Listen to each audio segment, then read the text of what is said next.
কাউকে যদি আপনি ক্ষমা না করেন, তার উপর অনেক জেদ থাকে, অনেক ক্ষোভ থাকে, অনেক রাগ থাকে আপনার ভিতরে, তাতে কষ্ট আপনার হবে কি হবে না? আরেকজনের প্রতি জেদ, ক্ষোভ, রাগের কারণে ভিতরে নিজের জ্বালা পোড়া হয় না, কষ্ট হয় না?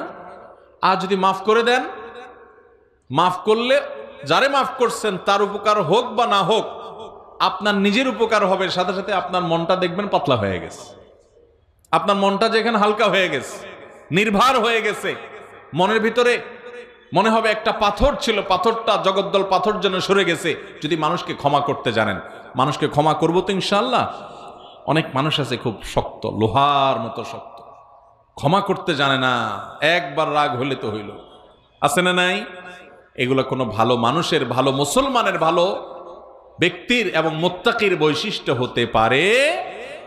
আমরা মানুষকে ক্ষমা করবো। এখন কথা হলো, আমি ক্ষমা করলে ও বারবার উল্টাপাল্টা করে, ওর ক্ষতি করে।